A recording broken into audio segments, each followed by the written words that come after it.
Hi everyone, and welcome to today's General Hospital recap. As always, don't forget to subscribe so you don't miss any of our videos or recaps. We are back at regular time today because I don't have a million errands to run. So let's get right to it. At Elizabeth's place, Jason tells Liz he thinks he might have remembered something, but it wasn't anything substantial. And then Jake comes downstairs. Oh, isn't this nice that we can just talk normally without... Yes. Okay, so Jason explains who he is to Jake, and Jake's like, I knew it! And Jason asks how, and Liz puts a stop to it, of course. And I don't know how long she thinks she can do that.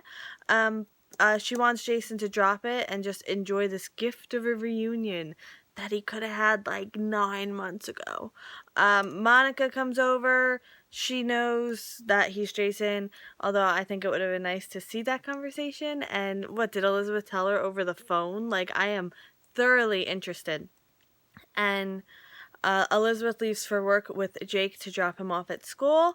Jason says that he can't take one bit of hearing about his old life, like he can't deal with it anymore. And Monica says she's not going to do that, but if he wants to hear some truths, she could do that. And he's like, sure. So she says, she had to let Jason go once and get reacquainted with him, and she wants to do that again with this version of him. And Monica does ask for a favor, which is a hug, which is adorable, by the way. And she invites him to Thanksgiving at the Quartermaines. Liz is also invited, like the family's invited. And she promises it'll be a disaster like always, which I'm so looking forward to. At Patrick's place, it will never be Sam and Patrick's to me. It will be Patrick and Robin's. But for right now, it's Patrick's. So Sam tells Patrick she dropped Jason's bike off to him and told him he can visit Danny whenever he wants. And then Danny runs over and calls Patrick Daddy, so that's gonna be fun. Sam and Patrick know they have to explain what happened to the kids and what happens from here, and they're gonna do that, but obviously they're not gonna do it right before school. So Alexis comes over and is gonna deal with all the legal stuff, and she basically, she's gonna get the death certificate overturned, and then whatever has to proceed, like if Jason wants to get married to Elizabeth or if Sam wants to get married to Patrick, Sam and Jason are gonna actually have to divorce. But if that's what she wants and if that's what he wants. So Sam's upset, obviously. She says the right thing to do would be to sign the divorce papers so he can move on with his life and marry Elizabeth if he wants to. And Sam, she wants her Jason back, and she wants to go back in time and, for Jason never to answer that phone and never wind up on the pier.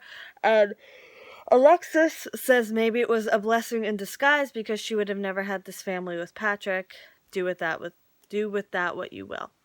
So Sam says she can make peace with not having Jason back, with her, but it kills her that he doesn't remember all the time they spent together and he has no memory of them.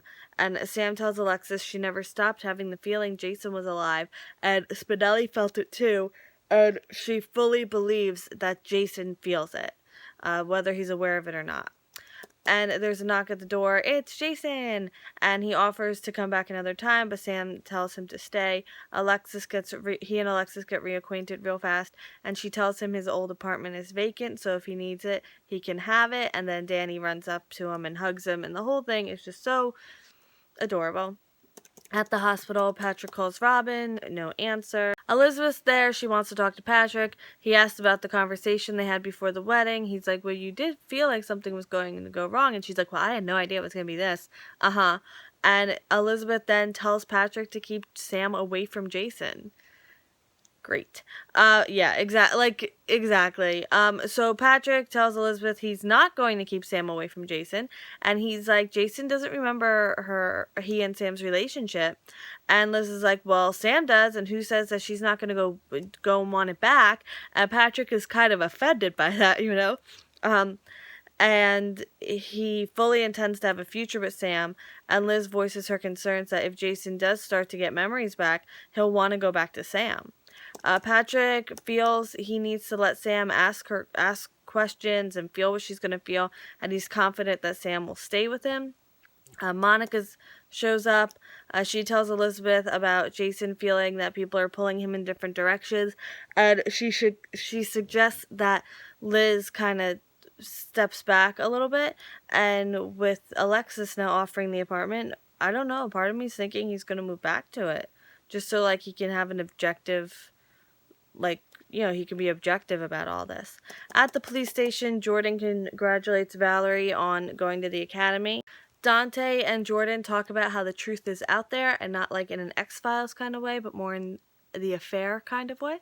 Paul and Anna tell Jordan that she's the new special investigator for organized crime, and Jordan thinks it's a little suspect because organized crime is at an all-time low right now. Dante tells Valerie that Lulu couldn't get away from him fast enough, and what Laura told him, and Valerie says she thinks it's a good idea to give Lulu space. And Dante tells Valerie he appreciates her, and he thinks she'll do great at the academy.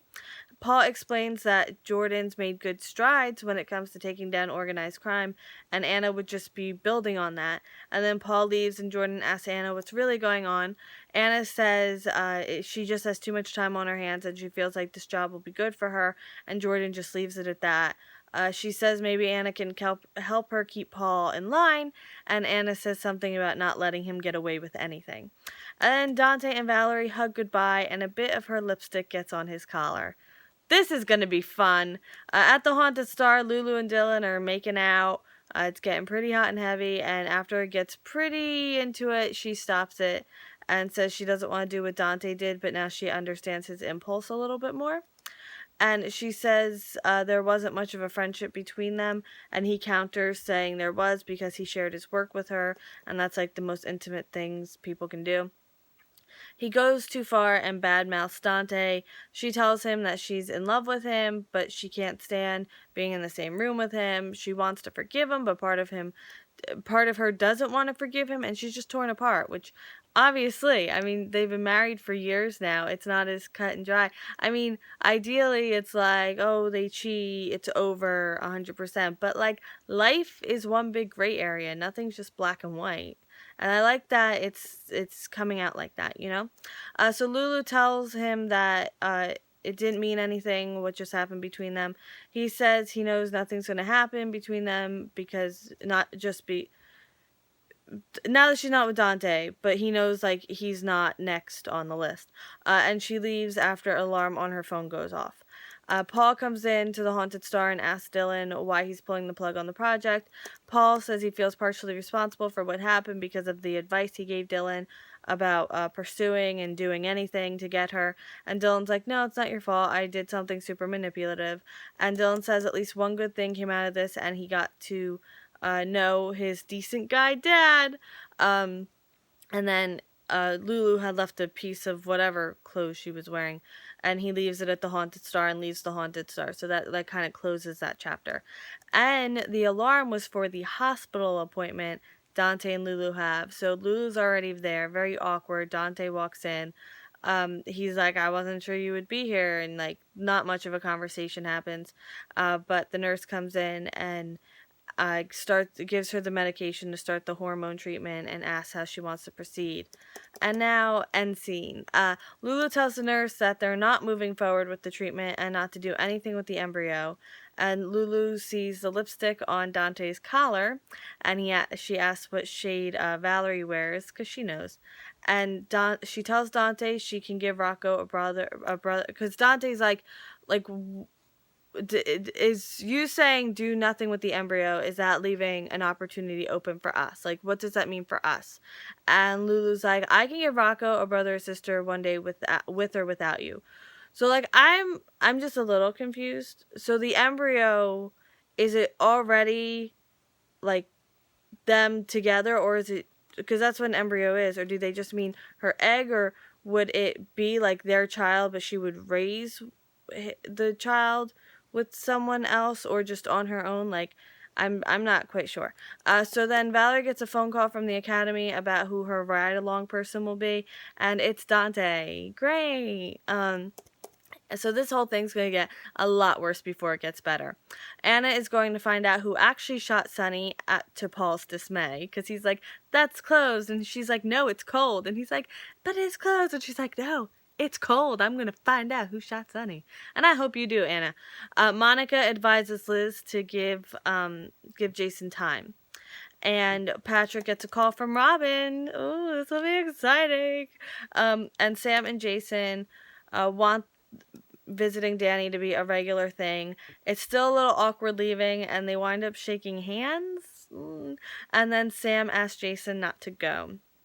So Jason revealed the limbo, basically, because everyone's in limbo right now. I think that's what I'm going to name this video. But thank you for spending today with me. I will see you tomorrow for more General Hospital. I hope you have a great day, and things are definitely getting interesting.